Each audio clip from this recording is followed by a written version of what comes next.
He's grinding up the meat that's going to go in our hot guts. What it is it's trimmings from the pork butts and the pork ribs, the part that we trim off before we put it on the cooker. And we add this to it. It's a beef heart.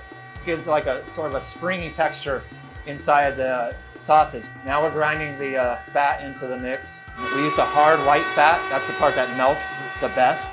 We're gonna mix it all together. We're gonna add all of our seasonings to it, some curing salt, and we're gonna knead the meat. The salt that's in the spice mixture will activate the myosin in the meat and make it to where it's almost like gluten. And then we stuff it in the casings and we smoke it on our vertical smoker. I built this pit to cook stuff a little bit different than the other ones. This is a vertical cooker. Underneath me is the firebox. So the heat's gonna come up from the firebox right up here in the middle, runs all the way along the sides of the sausages here. It's been about 6 hours since we threw the sausages in here. We've been keeping them real low. You can see they're firm now. The fat is cooked, but it's still solid, which is exactly where we want it. At this point now, we want to stop the cooking, so I'm gonna start taking them out and throw them in an ice bath. If we left these out right now to cool down, steam would be coming off of them. And that steam is the juice that's in your sausage. And you want to keep all the juice in the sausage. When the sausage is cooling down in liquid, steam has nowhere to go except stay inside of it. When it's time for service, we reheat it on the big barbecue pits, and that reheats it. It melts the fat inside, which makes it juicy, and it puts a snap on the casing.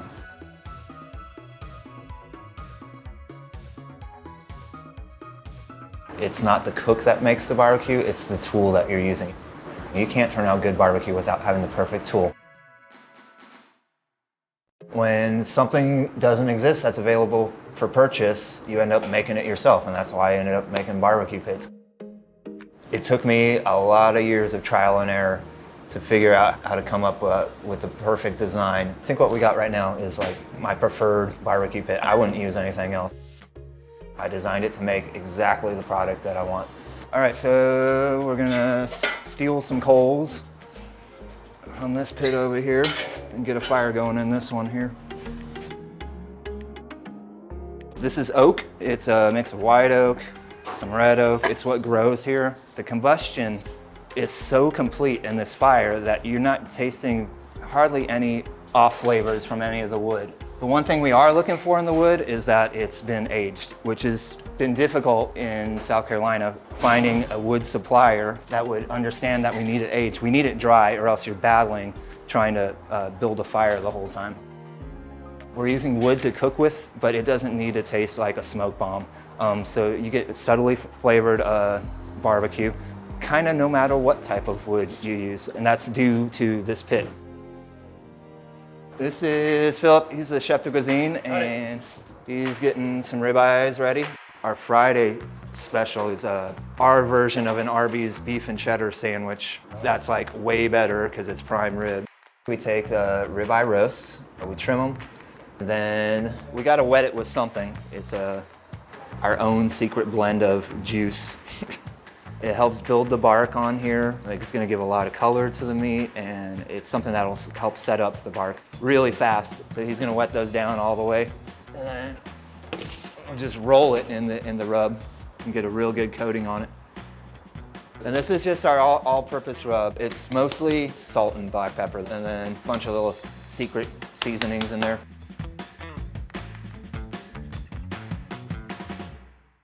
So this brisket, it's the same. It comes from the same place that the prime rib comes from, out of Nebraska. We trim them all the same way. We're going down to like somewhere between 1/4 of an inch and 1/8 of an inch. You don't want too much fat on there. You want just enough to where throughout the whole cook, by the time it's finished cooking, the fat has melted down right to the surface of the protein underneath.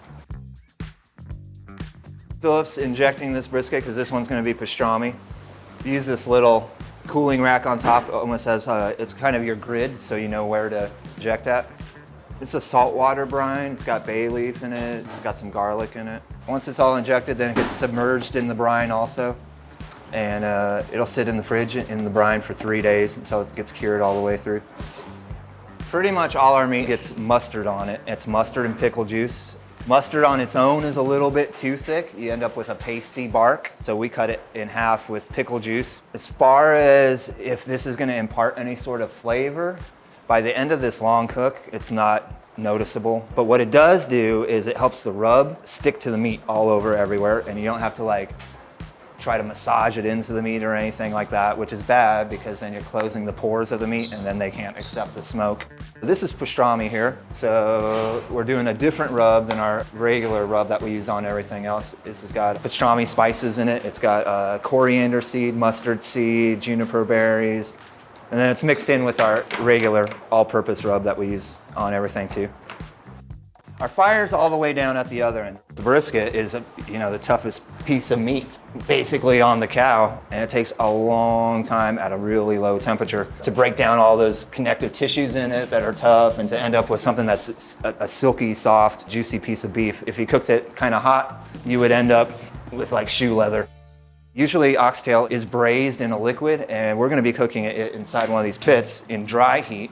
If you're braising it, all the collagen in there turns into gelatin. It goes into your braising liquid. You pull this out, and then you would reduce your braising liquid to make a sauce to go back on top because all the gelatin's in there. But in the dry heat, the collagen turns into gelatin, but it stays inside this piece of meat, not in a broth. And so they come out like super sticky, delicious. Close this up. We've got some hatch green chili here, and we roast a whole mess of this every year and fill up our freezers with it. And it makes its way into a lot of the dishes at our restaurant. My great-grandparents had a chili farm in Hatch, New Mexico, so my family's always had Hatch long green chili in everything that we make. Growing up in El Paso, Texas influenced the food, the products that we're putting out right now. Well, first of all, there's green chili in everything. But to use this, first we have to roast it to get the skin off. And that's gonna do two things. It gets the skin off. It also adds like a really nice smoky flavor, a charred flavor. The skins will be able to peel them off. There's blackening on the skin, and so we're gonna have a smoky flavor in it as well, which is great. It pairs with our smoky barbecue. It used to have a motor on it that broke. Now we crank it by hand. So we've got them roasted off now. They're nice and black on there. To get the skins off all the way, we're gonna tie it up in this plastic bag and let them steam, maybe 20 minutes, something like that, and then we can slip the skins right off of them. The John Lewis trailer that we put in the parking lot here, it's really important to me because it's a food that I grew up with and that my family eats for generations now. Corn tortillas, this is what we start with right here.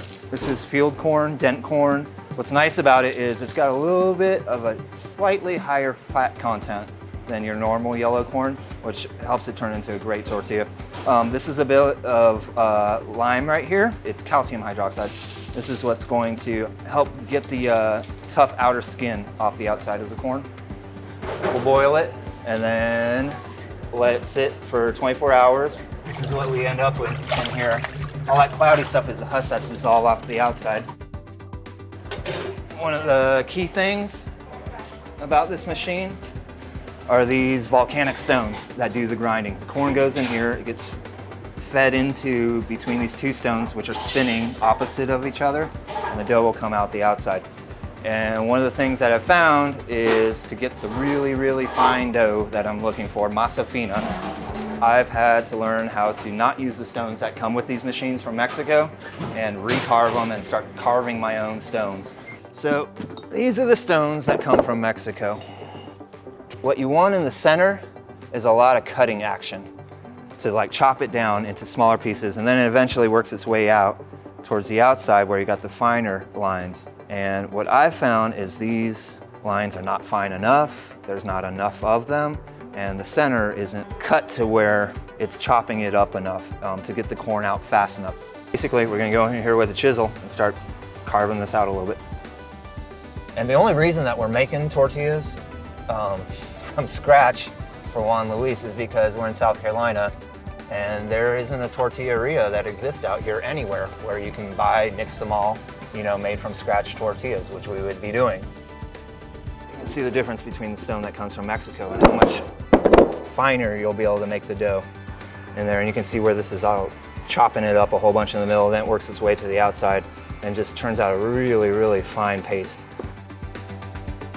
It's a non-GMO corn, and we'll run it through our grinder, through the volcanic stones that I carve.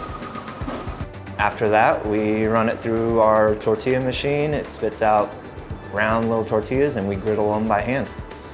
So you can see how that really fine dough that we're turning out, because we're carving our own stones, is making the thinnest tortilla. It puffs up like crazy. This is perfect for a table tortilla.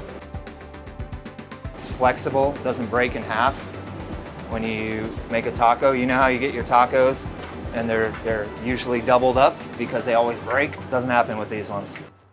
All right, so our oxtails have been on for about 6 hours now. What we need to do is get them cooked all the way through now at this point. And so we're just gonna wrap it in foil, throw it back on. It'll take about another hour to get them tender. Been in there for about, maybe about an hour, 10 minutes, hour, 20 minutes. You can see the bones starting to stick out a little bit. They've gotten real tender. We're gonna finish it off by just setting a little bit of a glaze on it. This is our original barbecue sauce that we serve in the restaurant. It's a tomato-based, Texas-style barbecue sauce. And we've added just a little bit of chipotle pepper to it. And let this glaze kind of shine them up, caramelize on there. All these prime ribs, we're cooking these to medium rare, but this bark isn't all the way where we want it yet. We gotta let the meat cool back down, and then we'll spray it with that super secret spray. We'll throw it back on the pit. It'll be nice and crusty on the outside, wonderful bark, wonderful color, but still medium rare on the inside. So the beef and cheddar sandwich, we start with our smoked prime rib, shave it real thin. A little bit of our horsey sauce, that's our horseradish mayo, goes on the bun. Then our shaved prime rib. Top it with thinly sliced yellow onions, and then finish it off with our roasted hatch green chili cheddar sauce. Our brisket Reuben sandwich, we slice it up, we throw it on a rye bun. We've got a sauerkraut that we put on there and a Russian dressing. Prime rib, when it's time for service, we slice a nice big slice of it, throw it on a plate with some veal demi-glaze, a veal reduction that we make in-house, and some of our homemade steak fries. Our beef oxtails, our smoked oxtails, when they're finished, we take them off, we plate them up with some Moro Farms pinto beans, a bit of Spanish rice, and then we smother it in our roasted hatch green chili sauce, a red hatch chili sauce, and some cheese.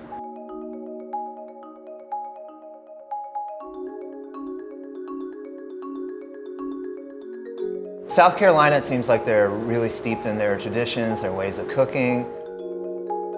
But I've been welcomed with open arms here, and so it's kind of the perfect place to do this.